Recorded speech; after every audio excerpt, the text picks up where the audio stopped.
Good morning and welcome to UCTV News. I'm Brianna Ortiz. And I'm Meryl Tarpinian. Now let's get right into the latest Yukon news. Yukon students and residents of the town of Mansfield partnered up for a community cleanup day on Saturday, November 17th. The event, Don't Mess with Mansfield, featured 8 trash pickup locations for volunteers to drop off litter. The initiative was organized through the university's Office of Sustainability and involved many other campus organizations. The University of Connecticut released a guidance on early release, delays, and cancellations due to inclement weather to the Yukon community. New for this year, if the university announces a delay or cancellation, this only applies to in-person classes. Online and hybrid modality classes are at the discretion of the instructor. Yukon recommends you sign up for emergency alert messaging, and more information on weather-related decisions can be found on Yukon's emergency closing policies. This information applies to all Yukon locations except Yukon Health. Yukon has cut water demand in half since 2005 thanks to the reclaimed water facility that opened up in 2013. According to Yukon's latest annual quality report, there has been a 51.4% drop in the amount of potable water used daily despite the on-campus population increasing by 22% compared to 2005. The Husky Harvest Food Pantry on Storrs campus is opening during the upcoming break. During Thanksgiving week, it's open November 26 from 11 a.m. to 4 p.m., and during winter break, it's open only on Thursdays from 11 a.m. to 4 p.m. at the Charter Oak Apartments Community Center, 916 Tower Court Road. The pantry is open to anyone with a Yukon ID. About 245 university programs are under review by the Provost's office. Many majors and programs at the undergraduate and graduate levels are at risk of being cut and are getting reevaluated due to a lack of enrollment. Additionally, some majors and programs will see consolidations. More updates are to follow throughout the evaluation process. Yukon women's basketball coach Gino Ariema became the NCAA college basketball's winningest coach in history. Gino has been head coach since 1985 and led the team to victory on his 1,217th career victory against Fairleigh Dickinson on Wednesday, November 20th. Way to go, Huskies, and congratulations to Gino. The Yukon climbing team struggles from a lack of funding. The president of the team says they aren't recognized as a club sport by Yukon's Recreation Center. The team relies on $15,000 of undergraduate student government, which mostly covers memberships that allow each member to train. As a result, they've had to cut back on amount of competitions and members pay out of pocket to attend most events. The Student Activity and Service Fee Advisory Committee, also known as SASFAC, held 2 budget hearings on November 14 and 19 to outline where money from the general university fee will go. The money funds various campus offices and resources. Student Health and Wellness at Yukon is still offering flu shots through their free flu clinic. It's not too late to protect yourself against the flu this flu season. You can make an appointment online at studenthealth.yukon.edu. The University of Connecticut received $11.5 million from the state to build and install low-cost air purifiers in every public classroom statewide. The State Bond Commission approved funding on October 22nd for Yukon's Indoor Air Quality Initiative under the Safe CT program, enabling the installation of cost-effective DIY Corsi Rosenthal air purifiers in schools. Yukon's planetarium on North Eagleville Road has been renamed after Cynthia Wyeth Peterson for the university's first female physics professor. It was restored by a team led by physics professor Matthew Guthrie after sitting vacant since 2016.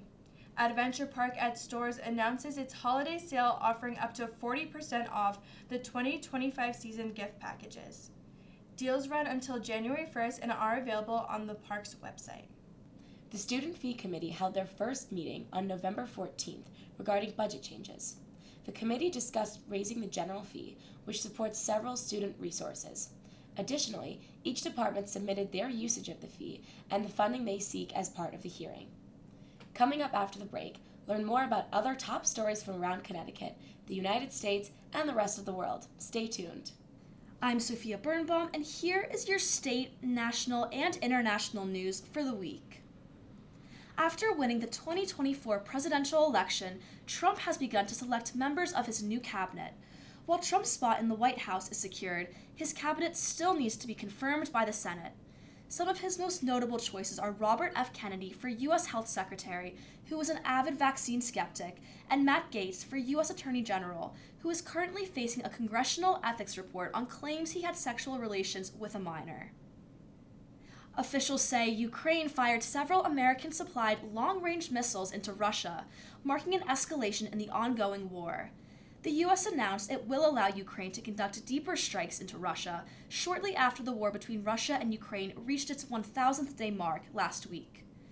The Kremlin responded to this decision, warning that it will only add, quote, fuel to the fire, end quote. Joe Biden became the first U.S. president to visit the Amazon last week while he was attending 2 summits in South America. Here, he discussed his administration's environmental accomplishments and said his legacy on addressing climate change will not be easily reversed by his successor, Donald Trump. He also announced a U.S. contribution of $50 million to Brazil's Amazon Fund, which works to preserve the Amazon rainforest. And wildfires are breaking out across the Northeast due to what officials are calling record dry conditions. Fires have been popping up across Connecticut, Massachusetts, New York, New Jersey, and Pennsylvania for the past few months, and many of these states remain under red flag alerts. Federal health officials say 1 person is dead and 38 others are sick, following an E. coli outbreak linked to organic carrots. Investigations link Grimway Farms, the world's largest producer of carrots, to the outbreak. Carrots have been recalled from retailers such as Trader Joe's, Walmart, Target, and several other grocers. A full list of all recalled products can be found on the FDA website. Data shows over 100,000 users of X, the social media platform formerly known as Twitter, have deactivated their accounts following the 2024 presidential election. Instead, many of these users are taking their business to a newer, smaller social media site called Blue Skies. The CEO of this new platform, Jay Graber, says the platform is growing by about 1 million users per day. And if you're planning on traveling this Thanksgiving, travel group AAA predicts you'll be one of 80 million Americans doing the same. This year, a record number of people are expected to fly, drive, or sail to their holiday destination, about 1.7 million more people than last year. This is despite a rise in the cost of flights and other modes of transportation. Coming up after the break, Mary Jasmine DeVivo summarizes and highlights the 2024 presidential election and the UCTV News' coverage of Election Day in Hartford, Connecticut. I'm Mary Jasmine DeVivo, and here's your 2024 presidential election highlights and other political news. Donald Trump has been elected the 47th President of the United States of America, winning both the popular vote and securing more than the 270 Electoral College votes needed to win the 2024 presidential election. 37 of the 38 electoral votes New England contributes went to Harris. Trump won Arizona, Georgia, Michigan, Nevada, North Carolina, Pennsylvania, and Wisconsin, which were all key battleground states in this path to winning the election. Vice President Kamala Harris called Trump on November 6th, the day after the election, to concede the race and congratulate him. President Biden also called Trump to offer his congratulations and called Harris as well. Republicans have also regained control of the Senate. Final tallies took a while on the House elections, carrying into the week after to determine who had the House majority. Republicans have won 218 seats, giving them control in the House as well. Trump has nominated 36 people to be part of his cabinet so far. On Thursday, November 7th, Trump selected his campaign manager, Susie Wiles, to be his chief of staff, making her the first woman in history to hold the role. On November 21st, former Representative Matt Gaetz, Trump's pick to be Attorney General, withdrew from consideration, and Florida's Attorney General Pam Bondi was picked to replace him. In the Connecticut Senate race, Democrat Chris Murphy has won against Republican Matthew Corey. All of Connecticut's 5 seats in the House were won by Democrats. Chris Reddy, a Scotland Republican, unsuccessfully sought to replace incumbent Senator May Flexer in the 29th Senate District, which includes parts of Brooklyn, Canterbury, Killingly, Mansfield, Scotland, Putnam, Thompson, and Windham.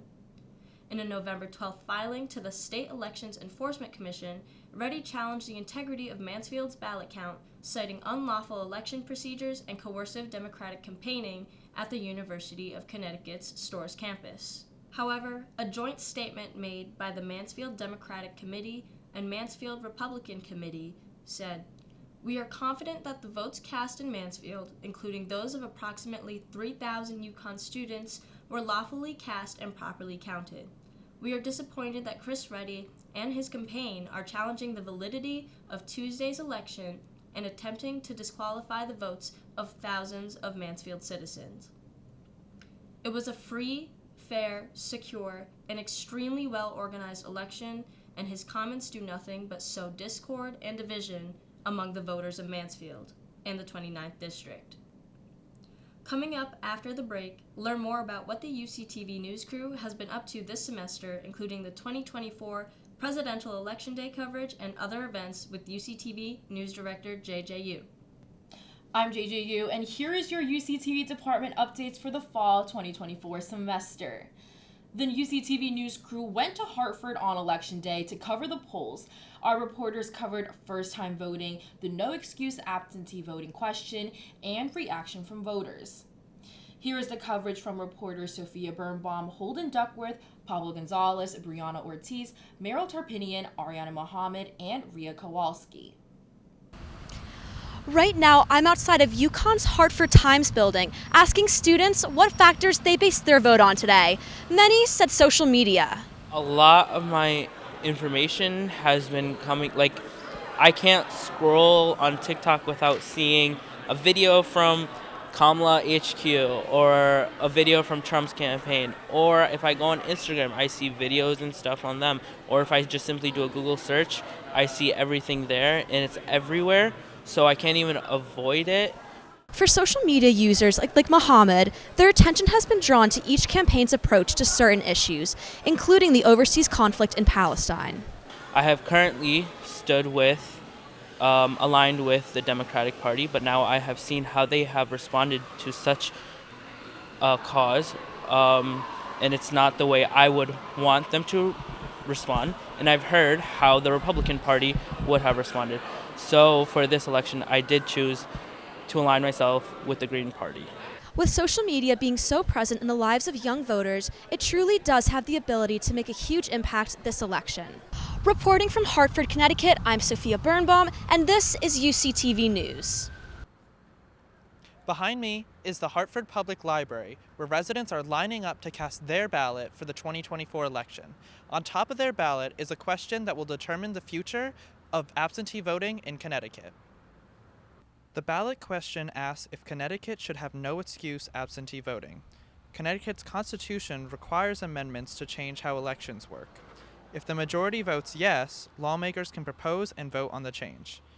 I think access to voting is really crucial. I think it's really important, especially for a state like Connecticut, to acknowledge people's different schedules and the makeup of their lives. CT Public says the change was proposed in 2014 but lost to a 52% majority.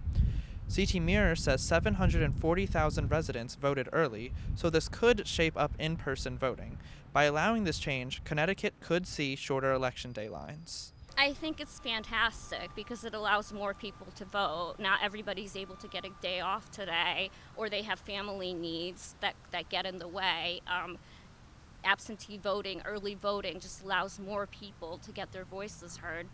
If decided yes, you will no longer need an excuse for future polling to be delivered right to your front door. In Hartford, Connecticut, I'm Holden Duckworth for UCTV News. I'm here outside of the Hartford, Connecticut Library, and it's a lot quieter than you expect. We can assume that it's because of early voting and absentee ballots may be the reason why. I think access to voting is really crucial. I think it's really important, especially for a state like Connecticut, to acknowledge people's different schedules and the makeup of their lives, and how it is denying people access to voting essentially if there are not multiple ways, multiple points of access into it. I think Connecticut's a really good example of that because of just like how segregated the state actually is and how many different sort of like income levels exist within the same county. So I feel really proud of Connecticut's like voter access, and I hope that the rest of the country can sort of like, you know, take that lead. Pablo Gonzalez, UCTV, Hartford, Connecticut. Behind me is a Hartford Library's polling location, and I'm here to find out what people's voting experiences were like. The importance of this election is just to make sure that we are, all on the same page and voting for the right stuff, especially for women's rights and, equality for people of color. I think that's like the biggest thing for me. Really just want the best for the country and just be done with all the disrespect and immaturity. Why is it important for you to vote? Because it's because it's important to be part of like the change. Like even if your person doesn't win, at least like you was able to at least share your opinion. Yeah. There are poll workers, same-day registration, and residents lining up to vote. UCTV will keep you updated on the events of the election. In Hartford, I'm Brianna Ortiz, UCTV News. First-time voting has been shown to increase in the 2024 election. This is one of several polling locations in Hartford where many voters are turning out for the first time. Here's what they have to say. This is my first time voting, so I was feeling kind of intrigued, and I felt a responsibility to learn about everything that's involved. And I wish we knew about other candidates, but I feel pretty good. Voting is important to me because it affects everyday living and the quality of life. I think they could provide a little more clarity on how college students should vote because it's different from everybody else, especially on the website. They could give us a little more information about that. And I think if people could vote for the phones, that would be very helpful. But whatever's safest and gets it done the best, I'm all for. Why is voting important to you? I don't know, actually. Because I just wanted to experiment it, I guess. And I also look for a good president in this country. Es importante porque queremos el bienestar de nuestro país y que esto por lo menos sea mejor que los 4 años que pasamos. Es mi primera vez. First-time voting shows no age. Whether you're 18 or 81, these voters show us that it is never too late to get out there and vote for the first time. For UCTV News, I'm Meryl Tarpinian. Earlier this morning in Hartford, at voting district number 9, I interviewed some Girl Scouts on what they were doing this election day. We are a Hartford Girl Scout troop, so we only sell cookies in Hartford. And we've been selling at the YWCA on election day every year. We love that our missions align. They're all for empowering girls and women, and they've been great hosts. And we have wonderful neighbors who come vote here and are very supportive of our troop. I'm feeling nauseously optimistic. I saw that saying, and I feel like that's how I'm feeling. Awesome. How do you feel? I'm feeling kind of nervous. Do you want to say how you're feeling about today? I'm feeling happy. Happy, yeah. In Hartford, Connecticut, Ariane Mohammed, UCTV News. This marks a special election year for UConn students, as it is the first year that early voting is available located in the UConn bookstore. Early voting has been available since October 21st, and many students say that they have utilized this feature since it has recently been added. The early voting polling location was created in partnership with the undergrad student government, the UConn administration, and the Mansfield government. Stay tuned for coverage on post-election results and reactions from UConn Stores students. In Stores, Connecticut, Rhea Kowalski, UCTV News. More on UCTV News updates. The town of Mansfield and the Mansfield Downtown Partnership hosted a Boo Bash on October 26th in downtown Stores. This free event invited people of all ages to dress up in their Halloween best and enjoy some spooktacular fun. Our Ariana Mohammed covered the event. Really windy outside, but look at all the people lined up for candy. They're dinosaurs. Okay. That's great. Have you gotten a lot of candy today? Yes. That's good. What's your favorite piece of candy you've gotten so far? Hershey's. Multiple businesses gave out candy to the trick-or-treaters. People of all ages dressed up in their best costumes. Along with businesses, the Mansfield Fire Department was also present at the event, passing out candy. Well, it's just great. Kids love the fire trucks and the fire department. It's a great opportunity for the department to get out and meet the public and show our equipment and just get out and see the people and just make the kids happy. Stay tuned for other events on UCTV News. In Source, Connecticut, Ariane Mohammed, UCTV News. The UConn basketball season is well on its way and was kicked off with the annual first night event. Before the event took place at Gamble Pavilion, UConn hosted a block party where students and fans were able to enjoy music, food, and fun games. Our Juliana Dodona took a look into the block party and how fans felt about the upcoming basketball season. Behind me, you can see students and fans at the first night block party, kicking off what they hope will be a promising season. We're totally hoping for the three-peat and the Double national champ. Sorry. Yes. Many Huskies are predicting a three-peat for the men's basketball team and even a potential double national championship for both the men's and women's team. This comes after the men's team won their second national championship in a row last season. I'll go on record and say I really strongly believe we can do a three-peat this year. We got Hurley back, we got a lot of good players. I think we got a really good shot at doing it. The block party featured food trucks, carnival games, and a live DJ. Students were able to experience what it truly means to be a Husky at the basketball capital of the world. I definitely feel the excitement flowing through Jim Calhoun Way right now, right next to the east entrance of Gamble Pavilion. Reporting from Stores, Connecticut, Juliana Dodona, UCTV News. The cultural pageant Mixed Asia was held for the first time since 2020 on November 17th. The event was hosted by the Vietnamese Student Association and the Filipino American Student Association. Our Liliana French covered the event. The Vietnamese and Filipino American Student Associations hosted the Mixed Asia Cultural Pageant for the first time since 2020. With this event, we're trying to bring it back, celebrate Asian culture through traditional attire, the outfit showcase, and also talent performances, and also a little Q&A session from the judges. The cultural pageant was hosted on Sunday in the Student Union Theater. The event showcased different cultures through outfits, a talent show, and a Q&A. Students from Laos, China, Taiwan, and the Philippines came out to represent their cultures. I'm gonna sing a song, and it has elements of Chinese opera in it, so it's gonna be part of my culture as well.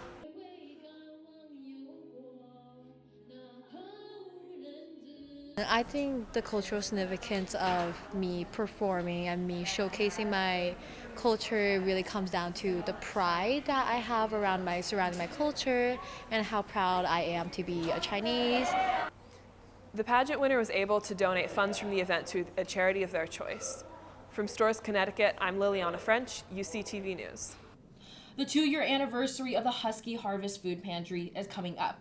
Our Erica Urenki took a look into what the Husky Harvest has to offer this year.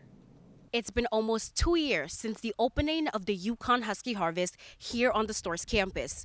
This pantry, in partnership with Connecticut Food Share, was created to address food insecurity among UConn students. Since its opening, it has made impact, providing support to those in need. The pantry has impacted me as a student here because sometimes when I want some food to eat in my dorm, it's convenient to come here as a student. When I see the students come in and they're like, oh, this is great, we love it, thank you so much, it really melts your heart. The Husky Harvest has a variety of items like snacks, frozen foods, drinks, even food items, catering to dietary restrictions like kosher pasta and more. It helped a lot of people, a lot of students. They get some good groceries out here. They get some good chips, some few drinks, few coffee, and few coffee powders that really helps them in the dorms. And coming to employees who are working and who doesn't have a lot of money, it really helps them. The pantry also has non-food items like Q-tips, toilet rolls, oral hygiene products, and even bar soap. And its success is not a one-man operation. It takes a team to source the pantry and involves many efforts like partnerships and donations. We actually partner with some great, with a lot of the local grocery stores and Food Share, of course. We get donations, actually. We have 2 donation boxes. The pantry also welcomes involvement opportunities for students, such as volunteering. Donations for the Husky Harvest is highly encouraged, as it plays a huge role in keeping the pantry sourced. If you have a Yukon ID, this is your pantry. The pantry is open from 11 a.m. to 4 p.m. on Tuesdays and Thursdays and is also available on UConn's regional campuses. In Source, Connecticut, I'm Erica Yarinki with UCTV News. The new Connecticut Hall had a ribbon cutting ceremony earlier in the semester, and our Brianna Ortiz covered the event. The Yukon community has been waiting 2 years for the opening of Connecticut Residence and Dining Hall. Today, the community celebrates with a ribbon-cutting ceremony on the south side of Storrs campus. Yukon leaders spoke at today's ceremony. Bike rooms, so we really take students' life and well-being and experience at Yukon seriously. The investment that we make here in this building is just part of a multifaceted investment in you as students. We have a constitutional responsibility in the legislature to make sure that this is an excellent institution.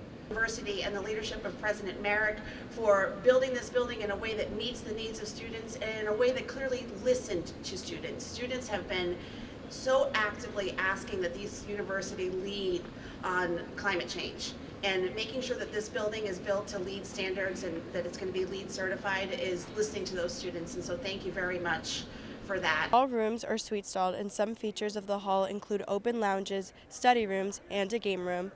Next to the hall is the 500-seat dining hall that overlooks Mirror Lake.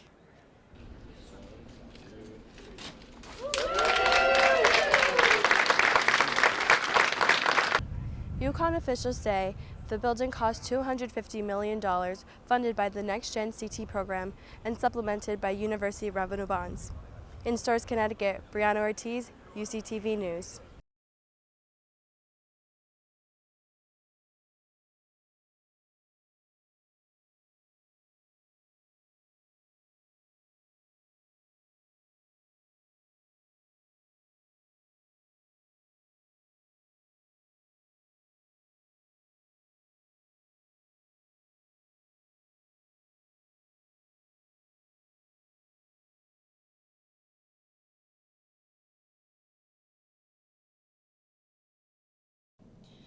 UCTV Advertising continued their coverage of Yukon events through their live videos, some of which including Homecoming 2024, Halloween events, and concerts hosted by WHUS Radio.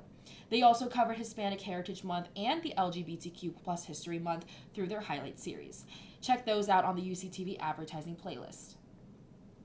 The UCTV Film Department spent the entirety of the semester script writing, storyboarding, and shooting their short film Metamorphosis, set to come out early 2025.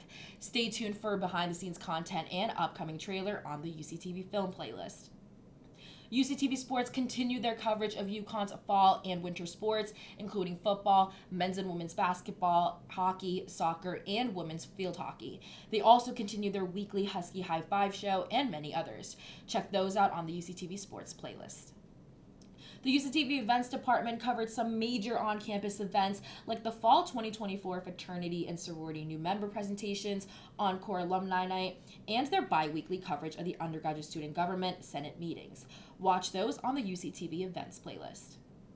That's all we have for you this semester at UCTV News. Be sure to check us out on our YouTube channel and social media at UCTV Channel 14. Have a great Thanksgiving break, good luck on finals, and enjoy your winter break, and see you all next semester.